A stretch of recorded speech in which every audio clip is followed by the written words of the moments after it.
우리나라 고려 시대의 고려 전기 시대에 해동공자가 있었습니다. 최충입니다. 그는 해주에서 성종 때 태어났습니다. 그렇게 하면서 일찍부터 과거 시험을 들어서 장원에 급제를 했습니다. 그러면서 최항의 이 문화생이 되었습니다. 최항이 높은 벼슬 재상까지 올라가자 그 다음에 이 최충도 똑같이 아주 두루 최항의 안내를 받아가지고 요직에 두루 걸쳤던 사람이 바로 이 최충이었습니다. 해동공자다. 중국에는 공자가 있는데 바다 건너에서 동쪽에는 해동공자가 있는데 공자와 같이 아주 덕스러운 사람이다. 바로 그 사람이 최충이란 얘기죠. 이 최충이 얼마나 덕스러웠을까. 이름부터 아주 평안한 지혜로운 해동공자라는 이름을 받았을까. 그런데 이 최충은 현종, 덕종, 정종을 섬기면서 과거 시험을 주관하는 지공거가 되었습니다. 당대의 최고의 유학자다라는 그런 얘기죠. 그렇게 하면서 과거에 급제한 사람들, 아직 벼슬길에 오르지 못한 사람들, 이런 사람들을 다 양성해가지고 문헌공도라고 얘기를 하면서 아주 유학이 발전하는데 기틀을 세웠던 사람이 최충이었습니다. 그는 문예뿐만 아니라 무예에도 아주 출중한 사람이었습니다. 왕께 건의를 해가지고 저 함경도 쪽에 이 고려시대의 북쪽 여진족들이 자꾸 출몰하는데 여진족 족장을 잡았습니다. 그래 감옥에 투옥 시켜놨는데 이 여진족 이 족장을 다시 방면하여 주면서 여진족과 화친을 맺게 되어 있습니다. 그 공로로 말미암아 이 최충은 나중에 재상까지 오르는 그러한 기회를 잡기도 했습니다. 최충이 죽고 난 후에 두 아들도 있었는데 이 두 아들도 아버지 닮아가지고 과거에 급제를 합니다. 아주 훌륭한 그러한 벼슬에 오릅니다. 그뿐만 아니라 손자 최사추라는 사람이 있는데 숙종과 예종 때의 재상으로 할아버지와 똑같이 왕을 덕스럽게 보필하는 그런 재상이 바로 이 손자 최사추였습니다. 그렇게 하면서 고려시대의 최충의 가문이다 라고 얘기를 하면 모든 사람들이 그 앞에서 모두가 다 고개를 숙일 정도로 너그럽고 덕스러운 재상의 가문이다. 유명한 명망가의 가문이 되었습니다. 에피소드가 있는데 문종 때의 최충의 나이가 70세가 되었습니다. 그러다 보니까 주변에 많은 그러한 시샘을 하는 신하들이 있었지 않습니까? 나이가 70이면 이제 관직에서 내려놔야죠. 벼슬에서 내려놔야죠. 야인이 돼야죠. 그러면서 은퇴를 종용을 했습니다. 이때 문종이 얘기를 합니다. 이렇게 얘기를 합니다. 시중 최충은 여러 선왕을 섬기면서 덕스럽게 섬겨서 나라의 기틀을 덕으로 세웠던 사람이 최충이 아닌가. 나는 결코 그를 은퇴시킬 수가 없다라고 얘기를 하면서 더욱더 높은 벼슬까지 최충을 올려주면서 국사에 참여하게 하고 국가의 크고 작은 대수사 간에 왕이 자문을 물으면서 자문을 했던 사람이 최충이었다라는 사실입니다. 그래서 해동공자가 되었던 모양입니다. 왕 곁에 너그러운 책사가 있으면 나라가 부흥하고 백성들은 평안하고 안정을 찾게 됩니다. 우리나라도 권력자 곁에 덕스러운 사람, 책사들이 많이 나왔으면 좋겠습니다. 까칠한 사람 말고 아주 너그럽고 덕스러운 그런 사람들이 우리나라의 권력자들 곁에 있었으면 좋겠습니다. 그래서 우리나라가 평화롭고 더욱더 부흥하고 발전할 수 있는 우리 대한민국이 되기를 간절히 바랍니다. 오늘의 성경 말씀은 바벨론 느부갓네살 왕의 책사 다니엘에 대한 말씀입니다. 이스라엘 백성들, 이스라엘 나라가 바벨론에 멸망해버리고 말았습니다. 바벨론에 많은 포로들이 잡혀왔습니다.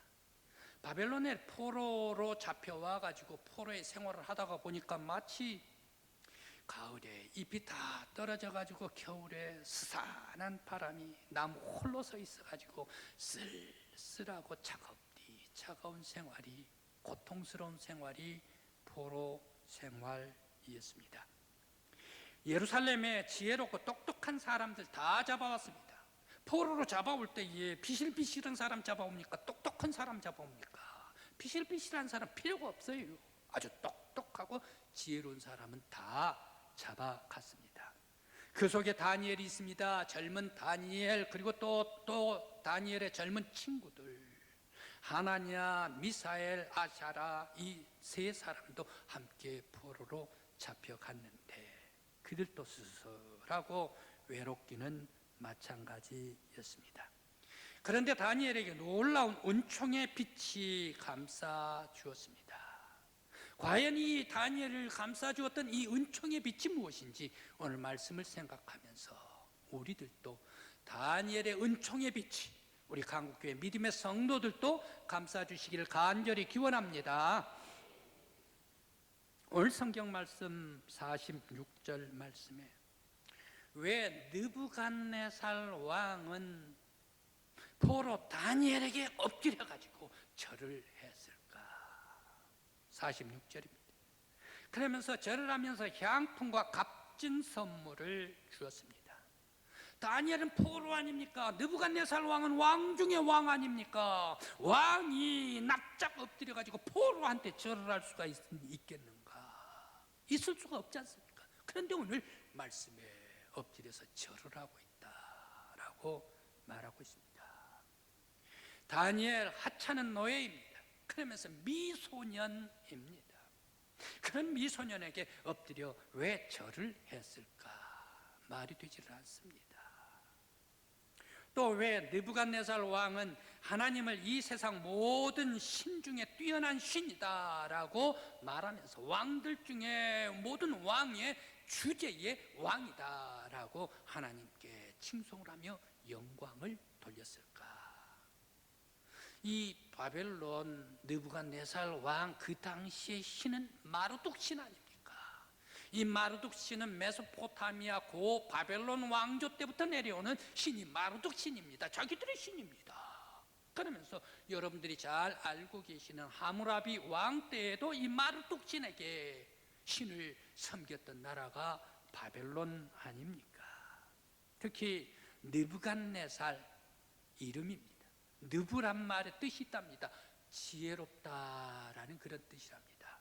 지혜로운 마르둑 왕이 이 땅에 내려와 현현한 사람이 느부갓네살 왕이란 얘기. 느부갓네살 자신이 마르둑 신이며 지혜로운 신이 느부갓네살입니다. 그런데 이 느부갓네살 왕이 왜 다니엘이 믿는 여호와 하나님에게 당신의 신이 세상에 가장 으뜸이온 신 중의 신이요 모든 왕들 중에 주제의 왕이다라고 이렇게 찬양하고 영광을 돌렸을까? 47절 말씀입니다. 왕이 다니엘에게 절을 하고 선물을 준 것은 다니엘의 지혜가 바벨론 술사 매직들보다 뛰어나고 자기도 지혜로운 왕이지만 자기의 지혜보다 훨씬 더 뛰어난 사람이 다니엘이었기 때문에 그 젊은 사람 앞에서도 엎드려서 절을 했다라는 사실입니다. 바벨론에서 어떤 사람도 왕이 꾼 꿈을 몰랐는데 자신도 꿈을 꿔가지고 다 잊어버렸어요. 몰랐는데 다니엘은 꾸지도 않은 다니엘은 그 꿈을 다 알고 풀어줬다는 얘기. 그래서 절을 했습니다. 다니엘의 지혜에서 다니엘 있는 그 지혜 속에서 하나님의 그림자가 아른거리고 있었기 때문에 다니엘에게 엎드려서 절을 했다라는 사실입니다. 사실 왕은 무슨 꿈을 꾸었습니까? 자기도 잊어버린 꿈. 바로 그 꿈은 무슨 꿈입니까? 다니엘이 왕에게 얘기를 합니다. 왕이시여, 왕은 큰 신상을 보셨죠? 그래 큰 신상. 맞구만. 거기에 머리는 어땠습니까? 금이었죠. 금빛으로 빛났지요. 팔과 가슴에는 은으로 빛났지요. 그리고 허벅다리는 쇠로 노쇠로 빛났죠. 노쇠로 빛났지요. 그리고 정강이 발은 쇠로 빛나고, 그러면서 발에는 쇠와 진흙이 함께 섞어져 있었죠. 그래 맞구만. 그때 갑작스러운 돌이 나타나가지고 그 발 정강이를 여지없이 때릴 때에 그 정강이가 부서지고 발도 부서지면서, 그러면서 쇠도 부서지면서 은도 부서지면서 금도 다 타작마당에 바람과 같이 날아가 버렸죠. 그래 맞아. 다 신상이 부서지고 말았지. 이 꿈을 왕이 꾸셨습니다. 이 꿈을 하나님께서 왕에게 보여주셨는데, 이 꿈은 무슨 꿈입니까? 지금 하나님께서 이 시대를 왕에게 권세와 능력을 주셨습니다. 그러면서 왕이 금과 같은 얼굴입니다. 그런데 왕 이후의 세대는 은과 같은 왕보다 못한 사람이 나옵니다. 그 이후에는 더 못한 그런 사람, 녹과 같은 사람, 그 다음에는 더 쇠와 같은 사람이 나올 것입니다.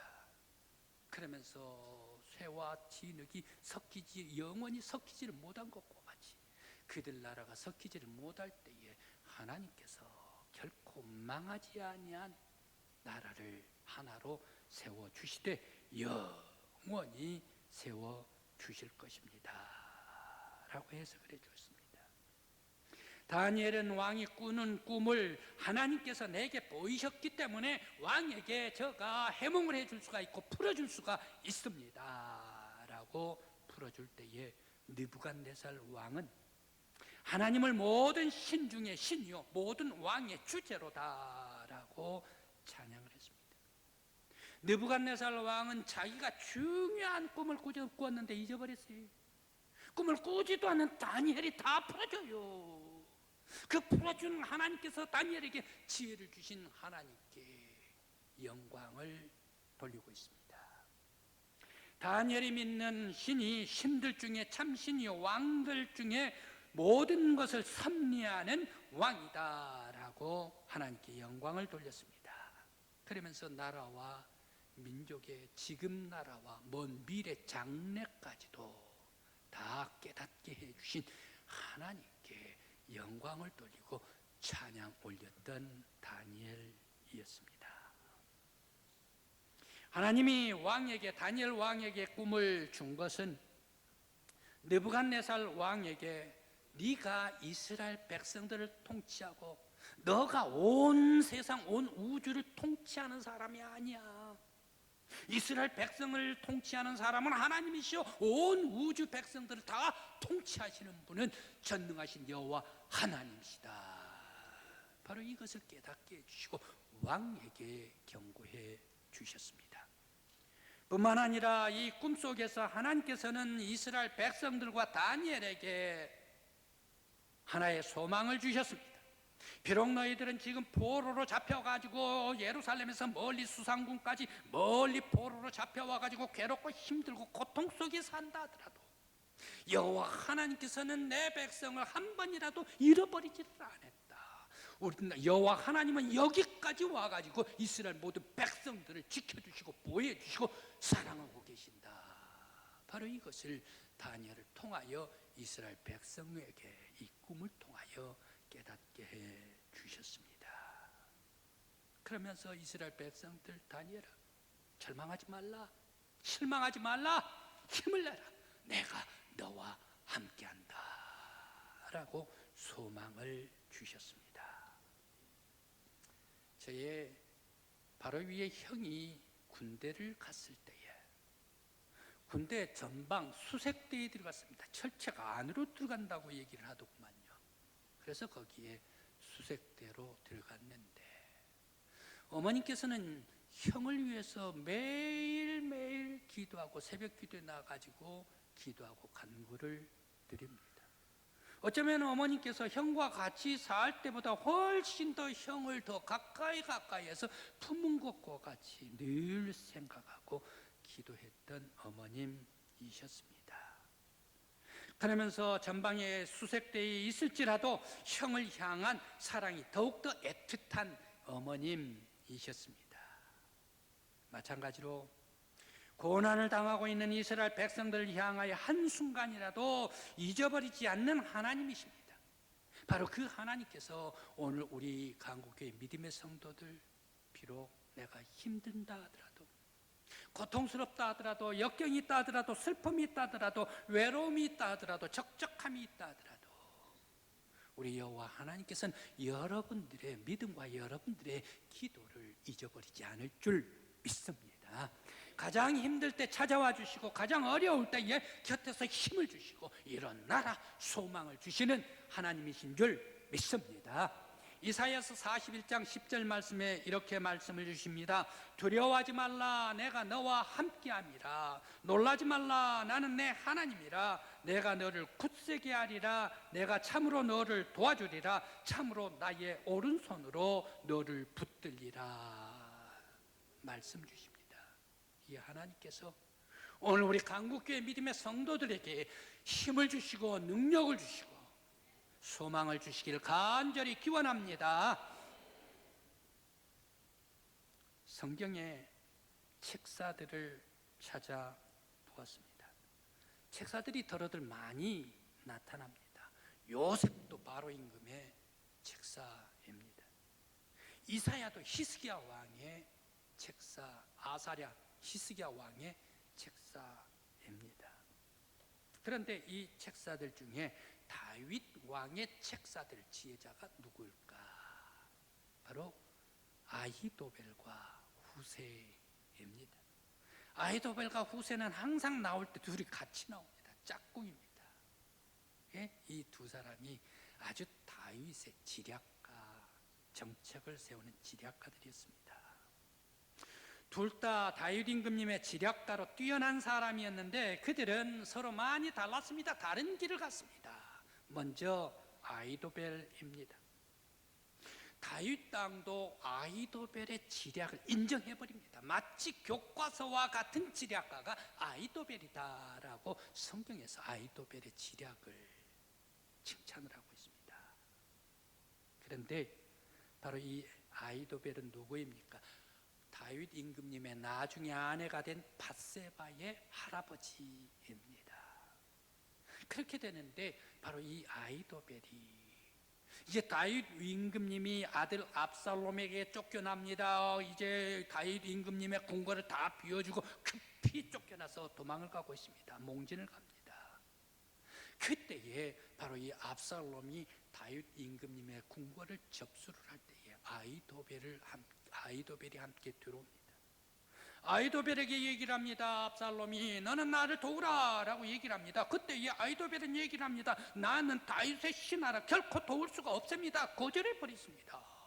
그럼에도 불구하고 나를 도우라 라고 할 때 이 아히도벨은 결국 압살롬에게 들어가서 압살롬을 코치를 하고 돕는 책사가 되었습니다. 아히도벨은 압살롬 왕에게 이렇게 지략을 냅니다. 저에게 12,000명 병사를 주십시오. 그러면 지금 당장 다윗을 쫓아가가지고 다윗의 군대를 진멸시켜버리고 오겠습니다. 때는 지금입니다. 골든타임입니다. 이때를 놓쳐서는 안 됩니다. 12,000명만 주십시오 라고 얘기를 했습니다. 쇠뿔도 단짐에 뽑아야 된다고. 급히 정신없이 도망가고 있을 때에 계속 밀어붙여가지고 한순간에 함몰시켜버리자. 아주 냉혈 동물과 같은 자기가 섬겼던 왕까지 밀어붙여버리는 냉혈 인간이 바로 이 아히도벨이었습니다. 거기에 비해 후세는 어떤 사람입니까? 후세는 다윗 임금님의 오랜 친구입니다.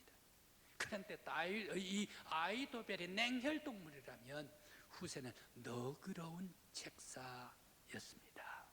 그러면서 하나님의 뜻을 따르는 사람이었습니다. 압살롬이 쿠데타로 궁궐에 들어올 때에 다윗이 이 자기의 궁궐에 남겨두었던 사람이 후세입니다. 압살롬이 궁궐에 들어와 가지고 무슨 일을 하는가 그 모든 정보를 다윗 왕에게 정보를 알려달라 해가지고 숨겨서 이 궁궐에 남겨놓았던 사람이 후세입니다. 압살롬이 후세에게 묻습니다. 아니 당신은 내 아버지의 친구 아닙니까? 그런데 아버지의 친구인데 왜 아버지 따라가지를 않았습니까? 나는 이 궁궐에서 떠날 수가 없습니다. 이 궁궐에 계시는 분을 내가 모셔야지요 라고 얘기를 합니다. 그때 압살롬은 기분이 좋아가지고 자기의 책략가로 쓰게 되었습니다. 이 후세는 아히도벨과 반대편에 섰습니다. 그러면서 후세는 압살롬에게 이렇게 얘기를 합니다. 압살롬이 어떻게 하면 우리가 다윗 군대를 물리칠 수가 있느냐라고 물을 때에 아히도벨 전부 다 얘기를 하고 난 후에 압살롬이 후세에게 묻습니다. 그때에 후세가 대답을 합니다.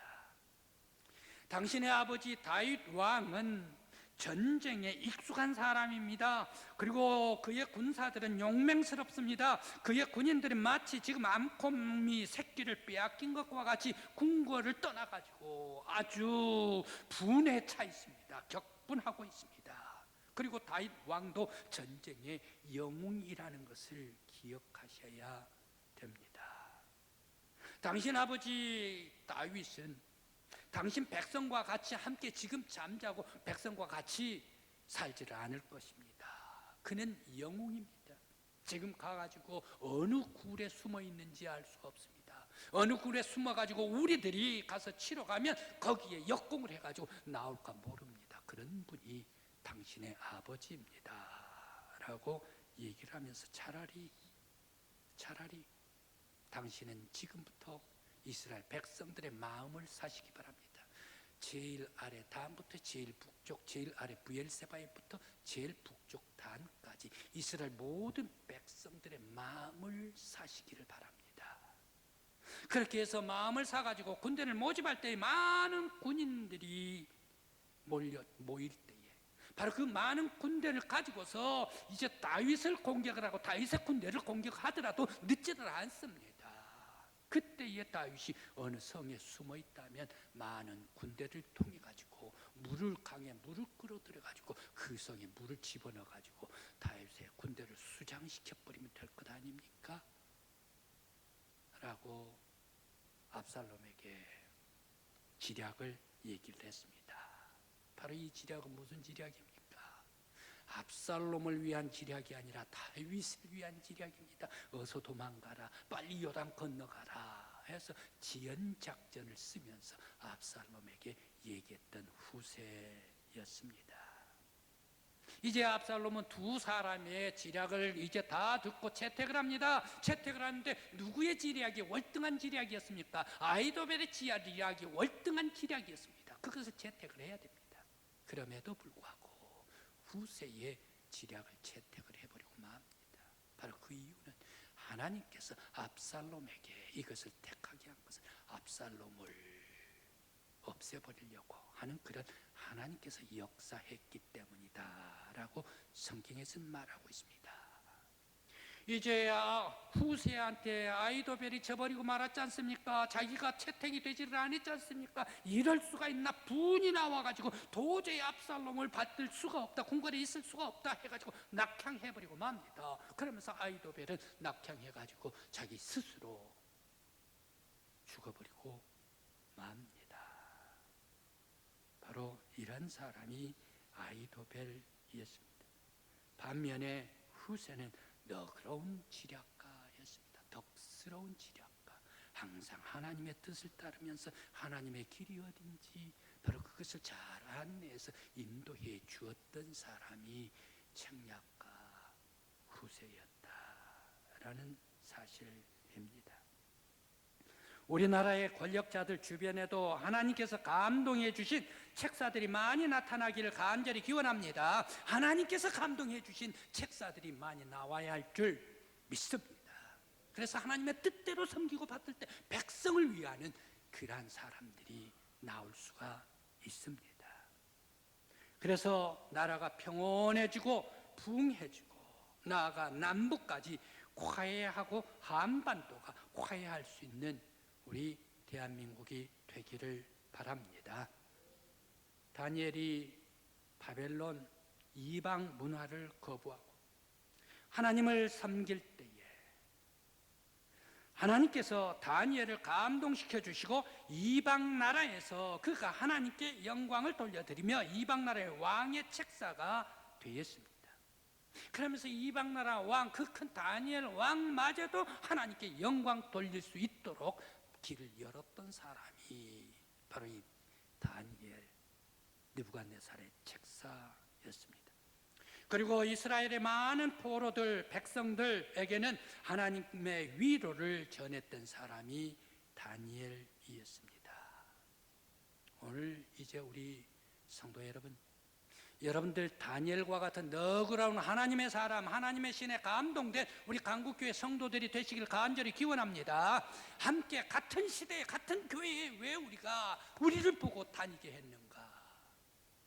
이 속에서 무엇을 위해서 하나님께서는 옆에 친구들, 장로님, 권사님, 집사님, 한수 집사님, 모든 성도들 같은 한 교회에 다니게 했었을까? 마음속에 밀어내라고, 마음속에서 싫어하라고, 마음속에 미워하라고? 절대 아닙니다. 같은 교회에서 함께 하나님을 믿고 예수 그리스도 안에서 섬기라라고 하는 것은 예수 닮아가지고 예수 성품 가져가지고 서로 넉넉한 사랑을 하라. 모든 사람들이 너그러운 예수의 마음을 닮아가지고 모든 사람들에게 받들고 섬김으로 말미암아 더욱더 아름답고 훌륭한 교제를 나누라. 그래서 교회 안에서 하나님 나라를 이루라. 바로 이것 때문에 우리 교회의 한 성도가 되게 해 주신 줄 믿습니다. 우리 교회에 다니엘과 같은 너그러운 믿음의 모든 사람들, 여러분들 되시길 간절히 기원합니다. 그래서 하나님께 영광 돌리고 하나님 나라가 우리 교회 안에 모든 성도들 가운데 이루어지기를 간절히 기원합니다. 아울러 우리나라 권력자들 곁에도 하나님께서 감동한 사람을 보내주심으로 말미암아 혼란한 이 사회 속에서 평화의 대한민국 한반도를 만들어 주시기를 간절한 마음으로 기원합니다.